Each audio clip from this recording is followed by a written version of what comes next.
तो भाई ये हो गया तुम्हारा भाई का सेकंड ब्रेकअप। भाई तो ऐसा ही जेई का मौसम चल रहा था और वैलेंटाइन डे का भी मौसम चल रहा था और तुम्हारा भाई का हुआ भयंकर सा ब्रेकअप। लेकिन एक इंटरेस्टिंग चीज़ ये हुआ कि भाई दिमाग में एक चीज़ आया कि भाई जहाँ से ख़त्म हुआ है ना कहानी वही से चालू करेंगे।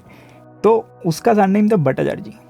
तो भट्टाचार्य का एंडिंग होता है JEE से। तो दिमाग में बैठ गया कि भाई अभी JEE कैसे भी करके क्रैक करना है भाई, पता नहीं हमें कैसे क्रैक करना है, पर मेरे को इनऑर्गेनिक सॉल्व करना है भाई। एक भी क्वेश्चन इधर उधर हो गया तो मतलब तुम समझ जाओ भाई आईटी तो नहीं हो रहा मेरा, ऐसा सीन था। ये समझ जाओ हर एक क्वेश्चन में हज़ारों बंदे ऊपर नीचे हो जाते हैं रैंक में अगर एक क्वेश्चन तुमने ढंग से कर लिया। एक क्वेश्चन करने में देखा कितना टाइम लग गया तुम्हें एक्सप्लेन करने में। हर एक पॉइंट में इतना सारा थ्योरी छिपा हुआ है। पूरा थ्योरी, एक थ्योरी नहीं, कितने सारे नाम तुम्हें याद करवा दे रहा है, कितना सारा कॉन्सेप्ट तुमसे पढ़ा रहा है ना। पूरा का पूरा चैप्टर के 80% सिलेबस ये कवर कर दिया बस एक क्वेश्चन को। और ये जो चैप्टर से पहला पेपर दे के आया तो 9 बजे से 5 बजे तक एग्ज़ाम होता है। तो पहला पेपर दे के आया भाई, मेटलर्जी से क्वेश्चन तो आया नहीं है ना, तो सेकंड पेपर में आएगा।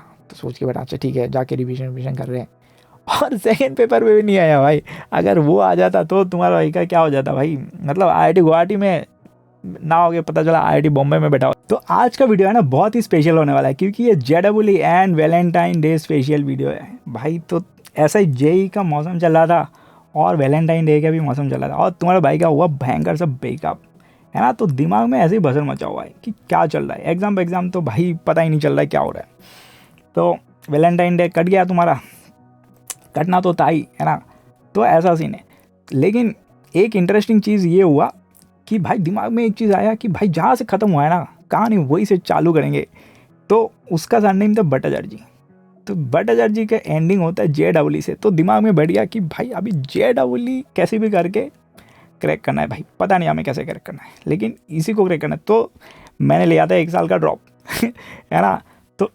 तो ये कहानी कैसे याद आया, कल मैंने प्रीवियस ईयर का कुछ क्वेश्चन पलट रहा हूँ, है ना। 2020 का पहला क्वेश्चन केमिस्ट्री का पलटा। तो जिस चैप्टर से क्वेश्चन आया था ना वो चैप्टर भी भयंकर भाई, मेटलर्जी। और इसके साथ भी मेरा हेट एंड लव का एक रिलेशन है। हेट एंड लव का क्यों रिलेशन है वो भी तुम्हें वीडियो के एंड में पता चल ही जाएगा। और ये क्वेश्चन इतना इंटरेस्टिंग है, ये क्वेश्चन सॉल्व करते करते बातें करते हैं। तो चलो स्लाइड में चलते हैं और उस क्वेश्चन को सॉल्व करते हैं।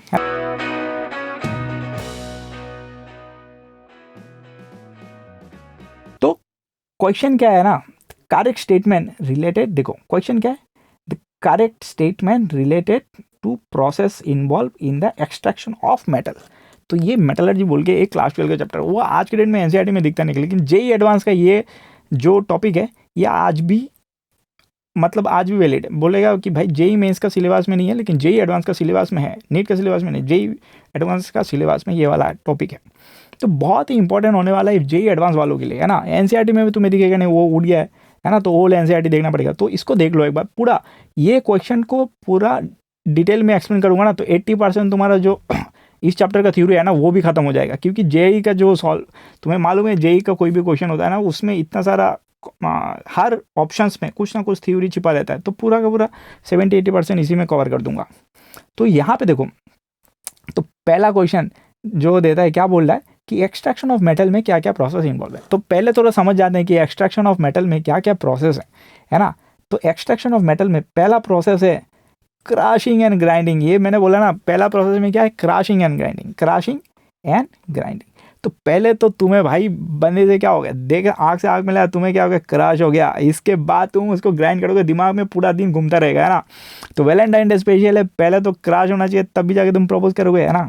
तो दूसरा चीज़ क्या है, क्रशिंग एंड ग्राइंडिंग, क्रश हो गया भाई। इसके बाद हो गया ड्रेसिंग भाई, अभी कपड़ा उपड़ा भयंकर पड़ के एकदम सज के भाई बंदा तैयार, है ना। तो ड्रेसिंग ऑफ और उसको अपन बोलते हैं कॉन्सेंट्रेशन, है ना। कॉन्सेंट्रेशन भी 2 तरह का होता है, एक हो गया फिजिकल कॉन्सेंट्रेशन, है ना, एक हो गया फिजिकल और एक हो गया केमिकल। तो फिजिकल में भी 3 अलग अलग टाइप है ना। तो इसमें इन डेप्थ नहीं जाएंगे, मैं ऊपर से तुम्हें बता दूंगा कि कैसा कैसा है, तुम्हें आइडिया लग जाएगा कि क्या क्या पढ़ना होता है इसमें।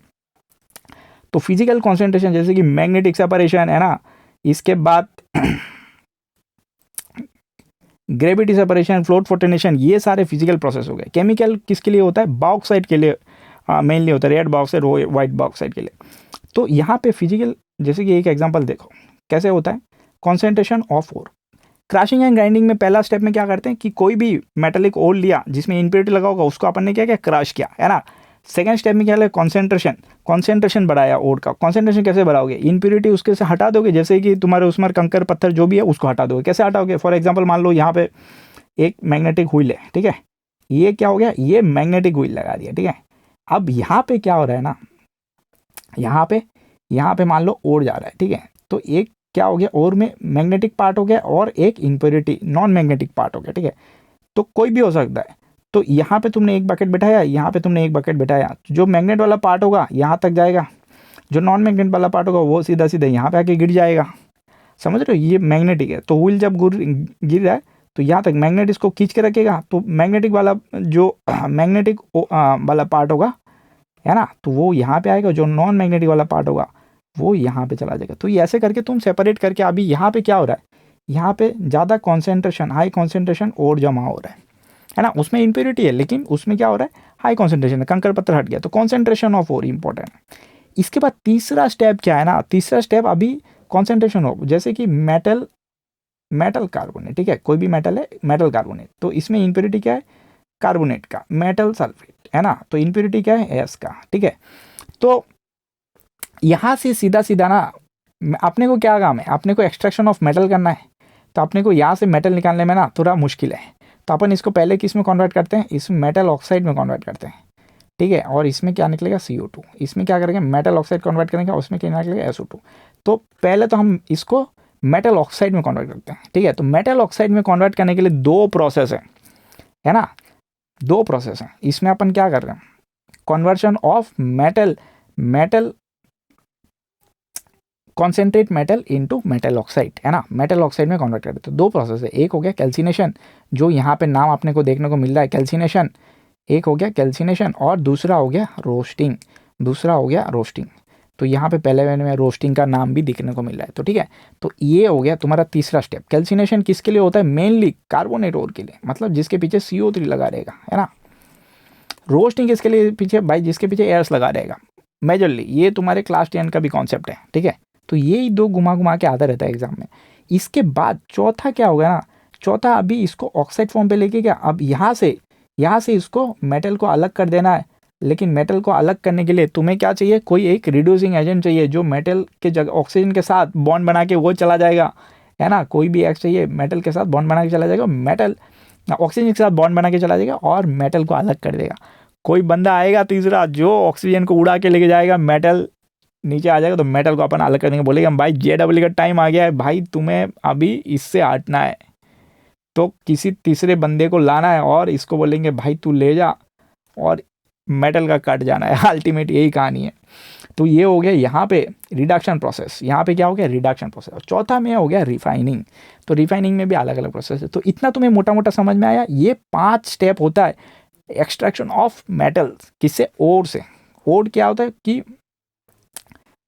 जो ग्राउंड में मिल रहा है लेकिन उसमें कुछ इम्प्योरिटीज होगा, तो तुम उसको उसमें क्या, लेकिन और किसको बोलेंगे भाई, निकालने के बाद तुम अगर इम्प्योरिटीज है उसको निकालने के बाद बेनिफिशियल भी होना चाहिए, तब भी जाके उसको और बोलेंगे, नहीं तो मिनरल्स हो जाएगा वो। मान लो यहाँ पे गड्ढा है और तुमने क्या किया,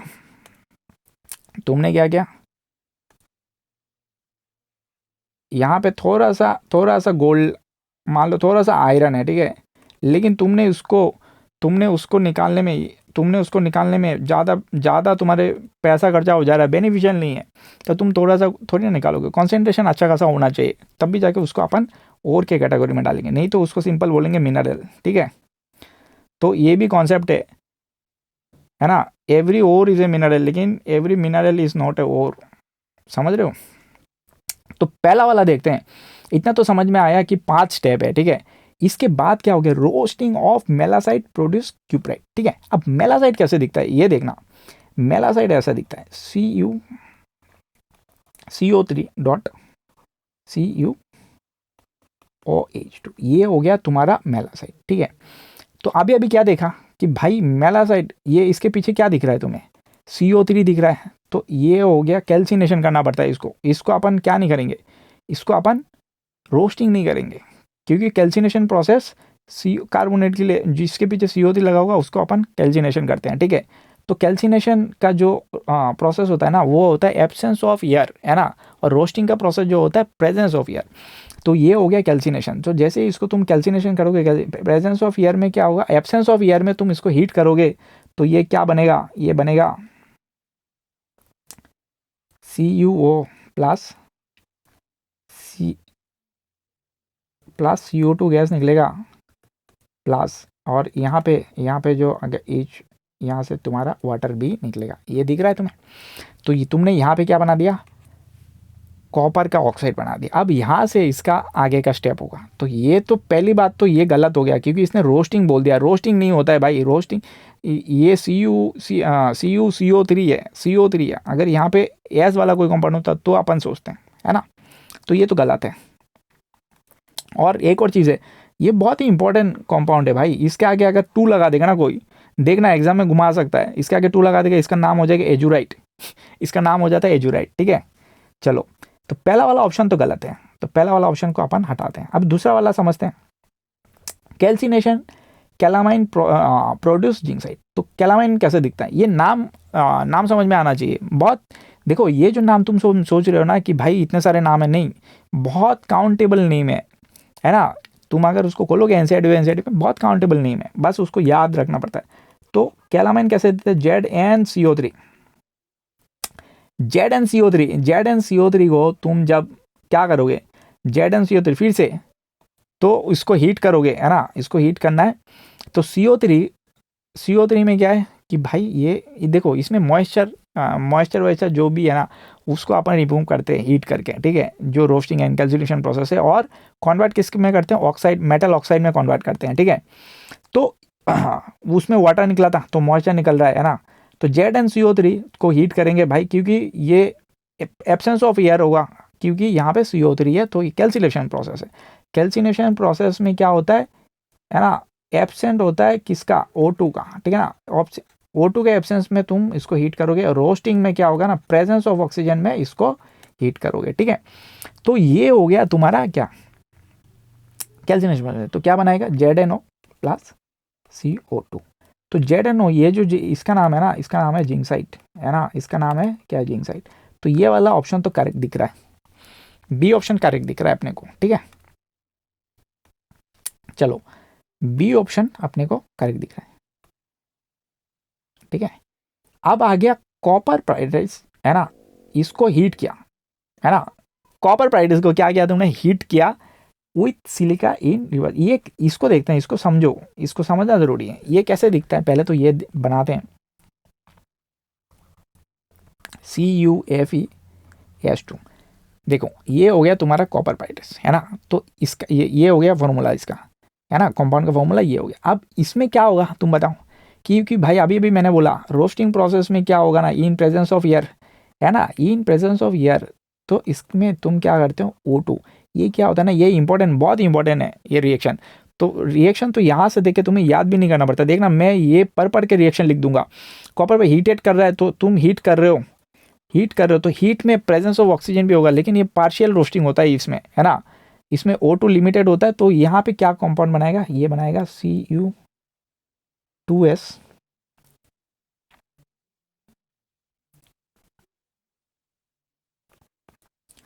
प्लस FeO प्लस SO2, ठीक है। यहाँ पे देखना ये क्या करेगा, ये इसके साथ जब तुम डालोगे इसको तो क्या प्रोडक्ट्स बना रहा है, Cu2S।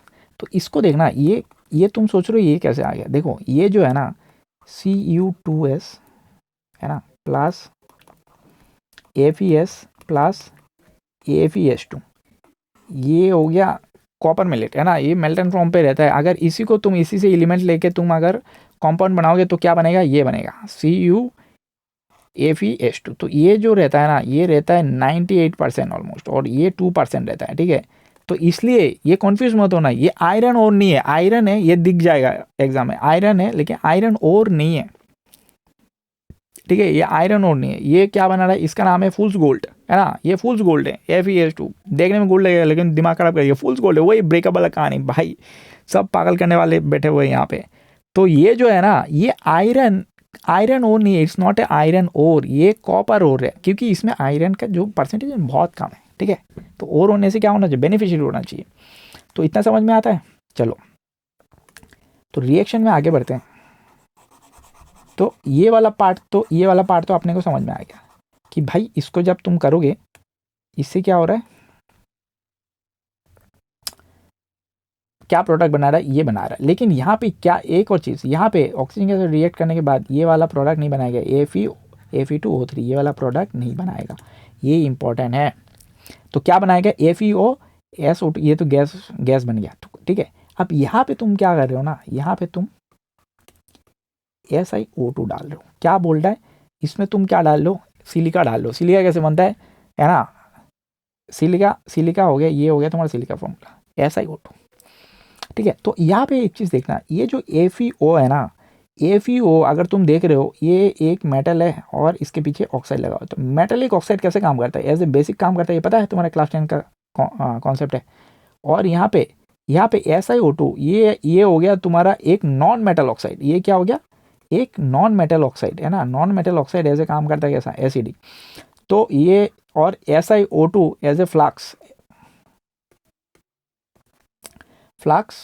कैसा फ्लक्स भाई, एसिडिक। फ्लक्स किसको बोलते हैं कि भाई थोड़ा बहुत जो इम्प्योरिटीज़ हैं उसको अगर निकालने के लिए तुम कुछ डाल रहे हो मॉल्टन फॉर्म पे, तो उसको अपन फ्लक्स बोलते हैं। जैसे कि यहाँ पे तो ये क्या बनाएगा, ये बनाएगा FeSiO3, ये हो गया तुम्हारा स्लैग, ये बनाएगा स्लैग। तो स्लैग क्या होता है तुम थोड़ा समझ जाओ, मैं फटफट करके समझा। देखो ये क्वेश्चंस में इतना थ्योरी तो ऑलमोस्ट मैं समझा दूंगा, तुम पहले समझ जाओ यहाँ पे क्या हो रहा है। तो यहाँ पे तुमने क्या डाल दिया, यहाँ पे डाल दे एसिडिक फ्लक्स, ठीक है। बेस भी फ्लक्स होते हैं तो अलग अलग कंडीशन में अलग अलग सीन है। तो यहाँ पे अपन क्या डाल रहे हैं, एसिडिक फ्लक्स डाल रहे हैं, क्योंकि यहाँ पे FeO क्या है, ऐसे बेसिक काम कर रहा है, तो तुम्हें एसिडिक डालना पड़ेगा, समझ रहे हो।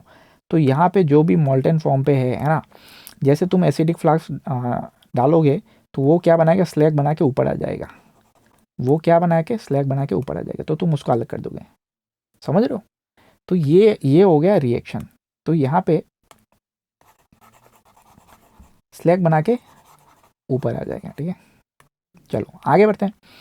तो FeSiO2 स्लैग बना के ऊपर आ गया, तुमने इसको अलग कर दिया। अब क्या बचा, अब तुम्हारे पास आ गया CuS। तो CuS तो पहले तो ये करेक्ट हो गया, heated in silica and remove iron को रिमूव हो गया, अपन ने रिमूव कर दिया। लेकिन इसको फर्दर अगर आगे तुम पढ़ोगे भाई, इसको अभी क्या क्या करना है, क्योंकि इसमें तो अभी S लगा हुआ है। अभी इसको तुम क्या करोगे, इन प्रेजेंस ऑफ ऑक्सीजन फिर से रोस्टिंग कर दोगे। इसको जो इसको अलग कर दिया है ना, ये तो उड़ गया, ये मिल गया तुम्हें स्लैग के फॉर्म पे, इसको अभी रोस्टिंग कर दोगे तो क्या बनाएगा, Cu2 है ना, और साथ में क्या निकलेगा, SO2। तो अभी ये हो गया सेल्फ रिडक्शन, इसको पढ़ेंगे सेल्फ रिडक्शन क्यों होता है ना। सेल्फ रिडक्शन ओके, यहाँ पे क्या बन जाएगा, कॉपर है ना, यहाँ पे क्या आ जाएगा, कॉपर, ठीक है। यहाँ पे आ जाएगा कॉपर और SO2 तो निकल ही रहा है। तो ये जो कॉपर है ना, इसको अपन बोलते हैं ब्लिस्टर कॉपर, ठीक है। तो यहाँ पे अभी अपने क्या समझा, ये वाला ऑप्शन भी करेक्ट है, ठीक है। चलो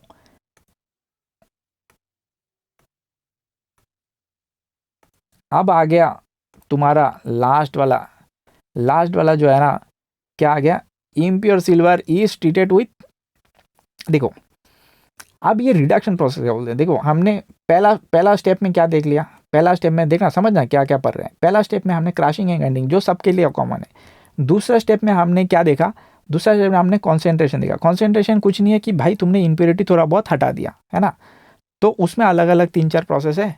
फिजिकल मेथड हो गया, केमिकल मेथड हो गया। तीसरा प्रोसेस में हमने देख लिया अभी कैल्सिनेशन एंड रोस्टिंग का कहानी पूरा देख लिया है ना। कैल्सिनेशन किसके लिए होता है, जिसके पीछे CO3 लगा होता है। तो पहला वाला ऑप्शन इसलिए करेक्ट नहीं हुआ। दूसरा वाला ऑप्शन क्यों करेक्ट हो गया, क्योंकि ये कैल्सिनेशन प्रोसेस में जा रहा है।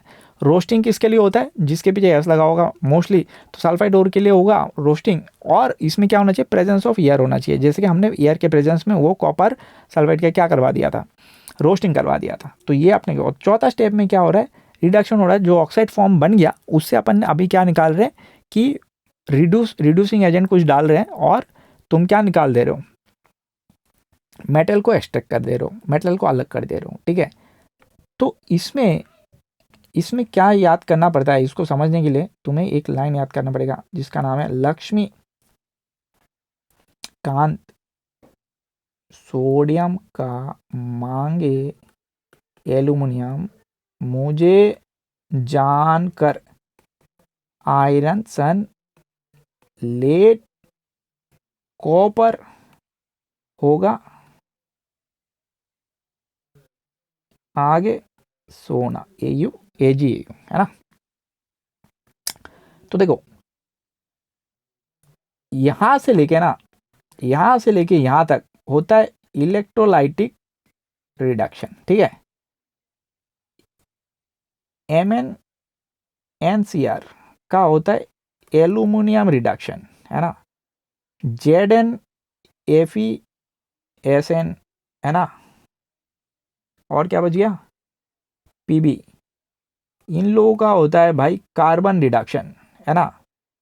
PbCuNAg कार्बन रिडक्शन तो Pb का होता है, और फिर से PbCu का भी सेल्फ रिडक्शन होता है, जो अभी हमने एक एग्जांपल देखा।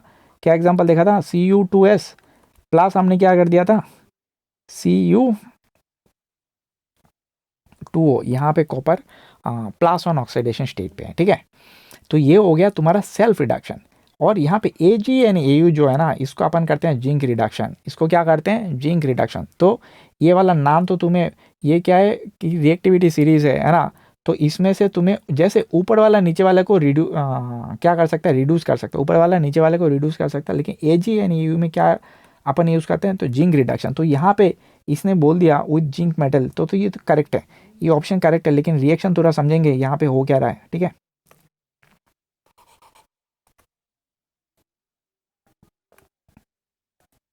देखो सिल्वर लिया है, जैसे जैसे लिखा गया है मैं ऐसे ऐसे लिखता जाऊंगा। क्या बोला है, इनप्योर है ना। क्या है, सिल्वर प्लस इनप्योर। तो जैसे मेटल अपन सिंगल में रहते हैं, तो इसमें क्या है तुम्हारा ये हो गया एजी प्लस इनप्योर सिल्वर, ठीक है। इसको क्या कर रहे हो एक्वास में, क्या कर रहे हो एक्वास में KCN, ठीक है ना। ये हो गया तुम्हारा सॉलिड, है ना। और ये एक्वास है, ठीक है, ये हो गया एक्वास, है ना। तो इसको अपन बोलते हैं हाइड्रोमेटल, क्योंकि ये एक्वास सॉल्यूशन में यूज होता है इन प्रेजेंस ऑफ ऑक्सीजन, ठीक है, इन प्रेजेंस ऑफ ऑक्सीजन। तो O2 तो एक्वास में है, तो भाई H2O लिख दो यहाँ पे इन प्रेजेंस ऑफ। तो यहाँ पे देखो कभी कभार KCN भी लिखा रहेगा, कभी कभार NaCN भी लिखा रहेगा। तो जो CN है ना, ये एक स्ट्रॉन्ग फील्ड लिगांड है। पढ़े हो तुम ये सब, स्ट्रॉन्ग फील्ड लिगांड है, ठीक है। और ये जो ऑक्सीजन कैसे काम कर रहा है, एज ए ऑक्सीडाइजिंग एजेंट काम कर रहा है। कैसे काम कर रहा है, एज ए ऑक्सीडाइजिंग एजेंट। तो एज ए क्या काम कर रहा है, ऑक्सीडाइजिंग एजेंट। जो ऑक्सीडाइजिंग एजेंट का काम क्या है, खुद रिड्यूस होगा लेकिन सामने वाले को क्या करेगा, ऑक्सीडाइज कर देगा, है ना। और यहाँ पे ये जो KCN है ना, इसको इसको बोलते हैं ओनली लीचेंट। ये कैसे वर्क कर रहा है, एज ए लीचेंट, ठीक है। ये भी इंपॉर्टेंट है, एक और सॉल्यूशन में डालते हैं, तो ये एग्जाम में कभी आ जाएगा, ये एग्जाम में ओनली लीचेंट। तो यहाँ पे जो तुम्हारा प्रोडक्ट बनता है ना, प्रोडक्ट क्या बनता है देखना, बहुत ही इंपॉर्टेंट प्रोडक्ट है, कॉम्प्लेक्स बनता है। तो ये स्ट्रॉन्ग फील्ड लिगांड है, ये कॉम्प्लेक्स बनाएगा। क्या कॉम्प्लेक्स बनाएगा, के इसमें प्लस में है और इसका बनेगा ऐसा,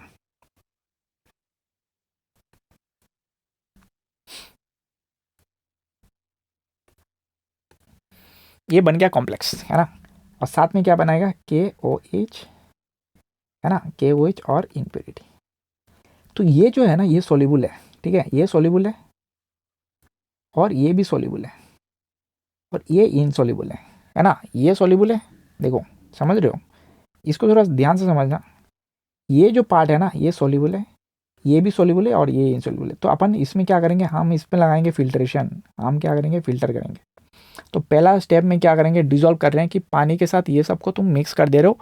AG का जो इम्प्योरिटी के साथ है, तो इसमें तुमने KCN ले लिया, जैसे जैसे उन लोगों ने बोला हमने वैसे वैसे किया। और तुमने क्या किया, ऑक्सीजन के साथ ट्रीट कर दिया एक्वा सॉल्यूशन में। ये गैस है ऑक्सीजन, ठीक है, ये गैस फॉर्म में है। और इसको ये भी क्या है, ये एक्वास है, अभी ये बन गया एक्वास, ये भी एक्वास है। और ये तो इम्प्योरिटी है इनसॉल्युबल। तो जब फिल्टर कर रहे हो, फिल्टर में इम्प्योरिटी क्या आ जाएगा, ऊपर में आ जाएगा, है ना। इम्प्योरिटी ऊपर छाट के तुम निकाल दे करो, और अंदर में क्या बच गया, ये दो पार्ट बच गया। क्या क्या पार्ट बच गया, के Ag है ना, ये यहाँ पे CN2, ठीक है, AgCN2 बनेगा और साथ में KOH। तो ये जो एक्वास है, अब इसमें तुम क्या डालोगे, Ag है, अभी अभी देख के आया Ag, अगर उसको अगर रिडक्शन प्रोसेस में डालना है तो तुम क्या डालोगे उसमें, Zn। तो Zn ऐसे कैसे क्या काम कर रहा है, Zn ऐसे रिड्यूसिंग एजेंट काम कर रहा है, ठीक है, ये कैसे काम कर रहा है, रिड्यूसिंग एजेंट। तो रिड्यूसिंग एजेंट ऐसे काम कर रहा है, तो रिड्यूसिंग एजेंट खुद क्या हो जाएगा, ऑक्सीडाइज हो जाएगा। तो कंपाउंड क्या बनाएगा, Zn Ag की जगह पे बैठ जाएगा।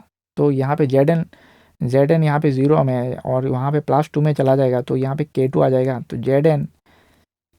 ZnCN4 ये बन गया तुम्हारा कॉम्प्लेक्स, ये तुम्हारा कॉम्प्लेक्स बन गया, है ना।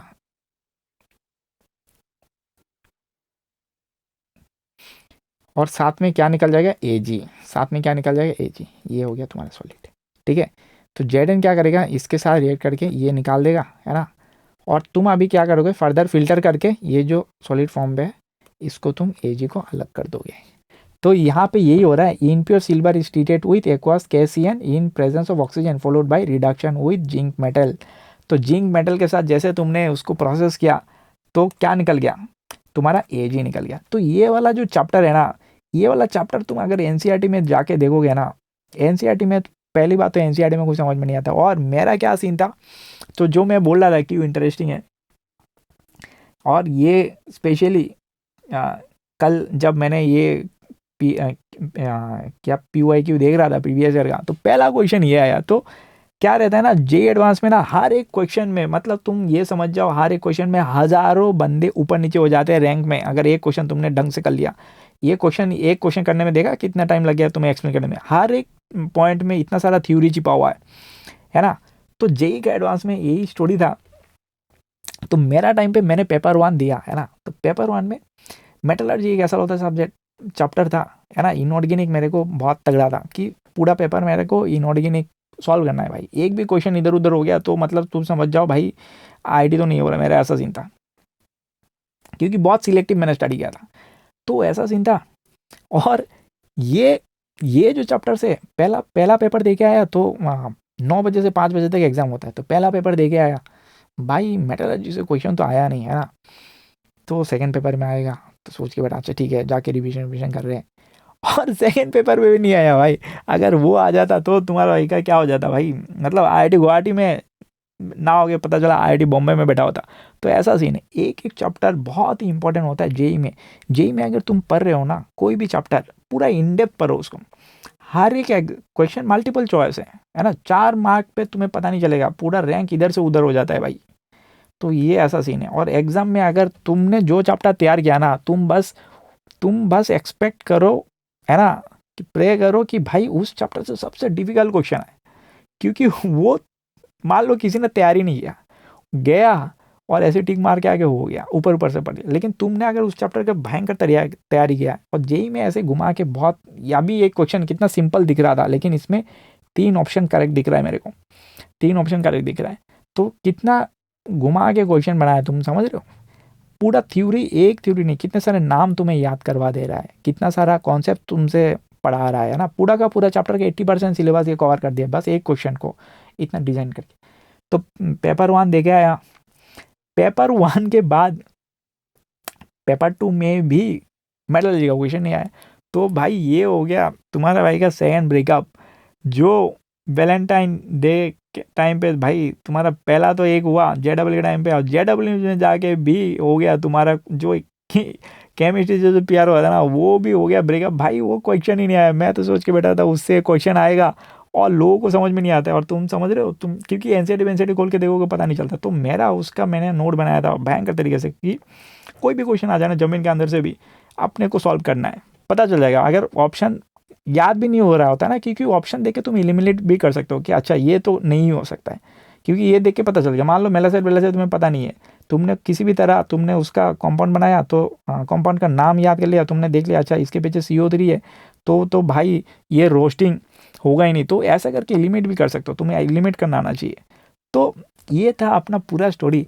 और इस चैनल को सब्सक्राइब करो, चैनल बिल्कुल नया है, इसमें ऐसे मज़ेदार और इंटरेस्टिंग चीज़ें अपन लेते आएंगे। और भी कहानी अगर सुनना है ना तुम्हें, आईआईटी में जाने के बाद क्या हुआ, उसमें कुछ हुआ कि नहीं हुआ, तुम्हारे भाई का क्या सीन है, ऐसे ही बैठा हुआ है क्या, तो ये सारा चीज़ अगर तुम्हें इंटरेस्टिंग लगता है तो नीचे कमेंट करो कि तुम्हें ऐसे इंटरेस्टिंग वीडियो चाहिए कि नहीं चाहिए।